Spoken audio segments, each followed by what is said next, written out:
Hey everybody, I wanted to tell you a cool thing that happened to me that really went along with what we're reading this week. So, our church did a 21 days prayer and fasting starting at the beginning of January. And so, every morning for 21 days, we went down and we got together as a group and worshiped and then spent some time in prayer separately and then together. Well, they had all of the cards out, a prayer request that people had written over the Sundays. And so I would go in and pick up a few cards to pray over during my prayer time. And I typically went for the ones I could read because there were some that weren't real legible. So that's what I typically go for. Well, I started noticing a theme. I was picking up a lot of cards that had to do with young ladies who are struggling with being single.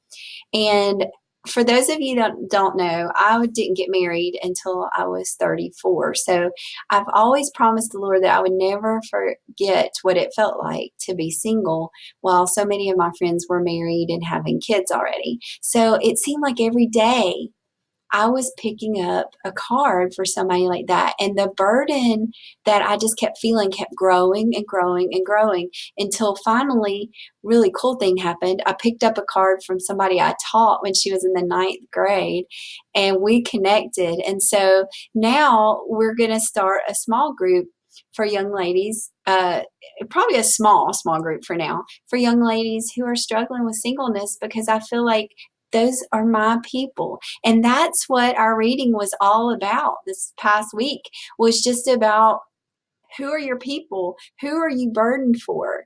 And what are you doing about it?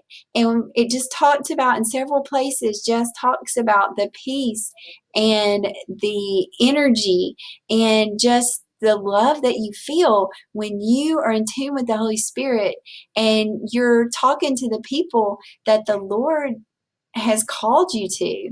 And so I just thought it was so cool that this was a true example of what we were reading and what we were studying. And, throughout these other chapters, she talks about a little convicting at times. I've told some of you this, that my toes got stepped on a few times about my tribe, my people. Who are my people? And how do my people act as a group?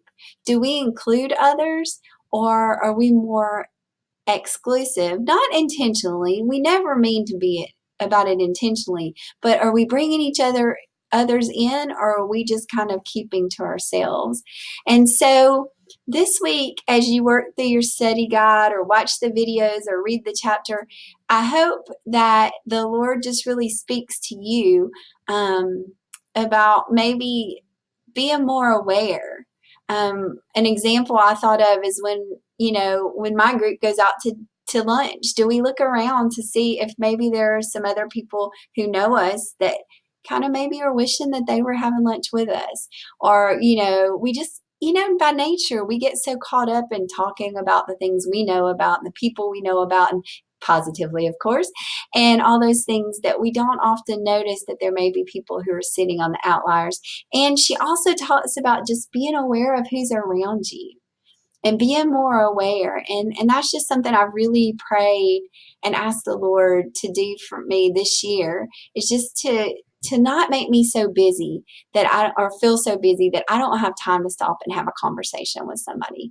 And now some of those have turned into long conversations, but for the most part, just to make me aware of people and to make people aware that they're important. And so as we just look through this whole idea of who are you burdened for? Who are your people that the Lord is calling you to reach out because you know what? You are the only one that can do it. He's equipped you with something to be able to reach a certain group of people, and you're the only one to do it. You are the girl He's made for the job.